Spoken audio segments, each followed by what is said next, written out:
पुणे महानगरपालिका आयुक्त नवल किशोर राम यांच्या सरकारी बंगल्यामध्ये जे आहे ते काही साहित्य जप्त झाल्याची माहिती जी आहे त्याचा समोर येते। आपण पाहिलं तर पुणे महानगरपालिकेचे आयुक्त नवल किशोर राम जे आहे ते याच तपस्या या सरकारी निवासस्थानात जे आहे ते राहत असतात। त्या ठिकाणच्या काही वस्तू ज्या आहेत त्या गायब झाल्याची माहिती जी आहे ती आता समोर येते। आपण पाहिलं तर महागडी झुंबरे असतील, शोभेच्या वस्तू असेल किंवा TV, AC अन्य विद्युत उपकरणे जी आहेत ती गायब झाल्याची सूत्रांकडून जी आहे ती या ठिकाणी माहिती आपल्याला समोर येताना पाहायला मिळते। मात्र या संपूर्ण घटनेबाबत महापालिकेने प्रचंड गोपनीयता पाळल्याचं जे आहे ते या ठिकाणी आपल्याला पाहायला मिळतं। या संदर्भात कुठलीही तक्रार किंवा गुन्हा जो आहे तो या ठिकाणी दाखल करण्यात आला नसल्याचं आपल्याला एकूणच पाहायला मिळतं। आपण पाहू शकतो की मॉडेल कॉलनीतील हेच तपस्या हे जे सरकारी निवासस्थान आहे या बंगल्यामध्ये जे आहे ते आता सध्याला नवल किशोर राम जे आहे ते या ठिकाणी राहतात।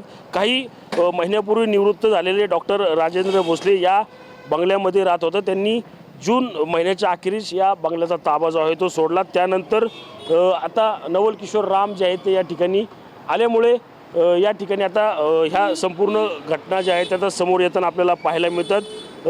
आपण पाहिलं तर महापालिका आयुक्त नवल किशोर राम या बंगल्यात राहण्यासाठी येणार असल्याने त्यांचा बंगला पूर्ववत करून देण्यासाठी अनेक टेंडर्स जे आहेत ते या ठिकाणी निघालेले आपल्याला एकूणच पाहायला मिळतं। त्यामध्ये विद्युत AC असेल, विद्युत विभागात पाहिलं तर AC असेल, TV, वॉटर प्रूफ असं अन्य वस्तूंसाठी जे आहे ती तातडीच्या निविदा ज्या आहेत त्या 20 लाख रुपये इतक्या रुपयाच्या निविदा ज्या आहेत त्या या ठिकाणी घेण्यात आल्या आहेत। मात्र आपण पाहिलं तर 24 तास या ठिकाणी सुरक्षा रक्षक असेल, CCTV असेल किंवा अन्य यंत्रणा जी आहे ती या संपूर्ण महापालिकेच्या बंगल्याला ज्या आहे त्या सुरक्षा कवच देतात। मात्र या वस्तू नक्की कशा गायब झाल्या किंवा कशा चोरीला गेल्या याबाबत अद्यापही महापालिकेकडून कुठलाही खुलासा जो आहे तो या ठिकाणी झाला नसला तरी महापालिका आयुक्तच यांचा निवासस्थानच जर सुरक्षित नसेल तर पुणे शहरातील नागरिक कसे सुरक्षित असा प्रश्न जो आहे तो आता सामान्य नागरिक उपस्थित करताना आपल्याला पाहायला मिळत आहे।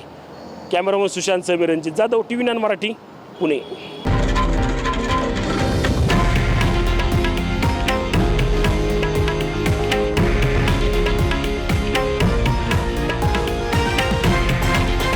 हे आहे देशातील नंबर 1 न्यूज नेटवर्क आणि आपण पाहत आहात TV9 मराठी, एकमेव।